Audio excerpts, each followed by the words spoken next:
Salut et bienvenue sur ma nouvelle vidéo. Aujourd'hui, je vais te poser une seule question. Est-ce que tu préfères le bench, développé couché, ou le développé militaire?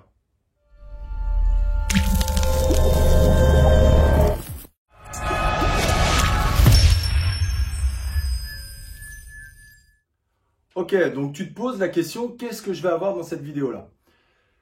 C'est d'un constat, tout simplement. Je ne suis pas bon en développé couché.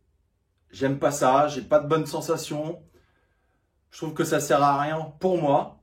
Ensuite, j'ai des mauvaises sensations au niveau des épaules. Je me suis déjà blessé pour un examen.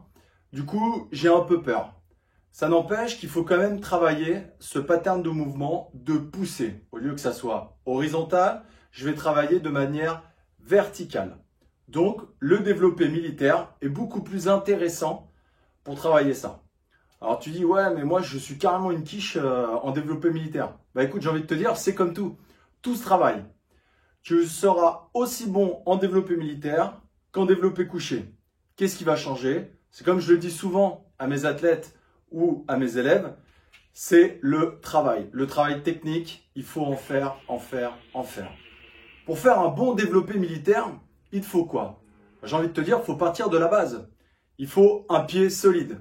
Comme dirait Michael Boyle, tout part du pied. Donc le travail de pied. Donc il ne faut pas des pieds qui bougent. Il faut un pied bien stable, bien ancré dans le sol. Ensuite, tu montes. Il te faut des cuisses solides.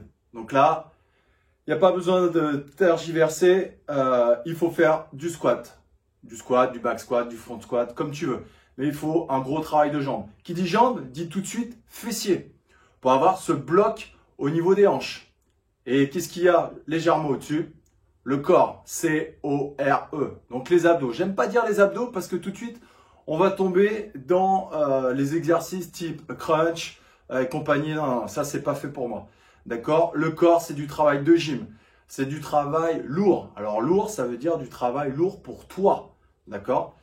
Ensuite, il faut un bon placement. Donc c'est là où la gym est intéressant parce que quand tu fais la gym et en même temps ton travail de développé militaire, tu as ce travail de fixation des omoplates. Donc, on va venir les ancrer avec le grand dorsal activé. Donc, en fait, je vais te le dire clairement, si tes omoplates sont vers le bas et que tu travailles à fond sur ton grand dorsal, donc le grand dorsal, c'est le muscle qui est sur le côté, tu sais, celui qui te sert à faire des tractions, et voilà. Déjà, tu vas venir t'appuyer dessus et il faut t'appuyer dessus. La barre va partir au niveau des clavicules, les coudes bien verrouillés vers le bas pour t'aider à la contraction du grand dorsal et de tous tes petits muscles dans le haut du dos, pardon. Et là, va falloir pousser. Donc, on peut avoir une légère cambrure. C'est pas grave du moment que tes abdos, donc ton corps, si tu l'as bien compris, est assez fort et tes fessiers. D'accord? Donc, quand tout ça est en synergie, il n'y a pas, hop, la poussée donc verticale se fait automatiquement.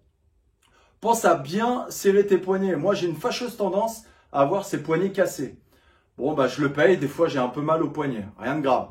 Parce que je maîtrise ma charge et mon intensité d'entraînement.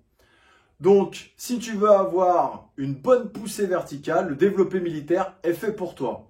Et autre chose, vu qu'on n'est pas nombreux à faire du développé militaire lourd, quand tu vas claquer une bonne barre dans ton gym ou chez toi comme moi dans mon garage gym, ça claque quand même. Allez, à bientôt pour une nouvelle vidéo. N'oublie pas de te liker cette vidéo et de t'abonner à ma chaîne. Et je te dis à bientôt. Ciao!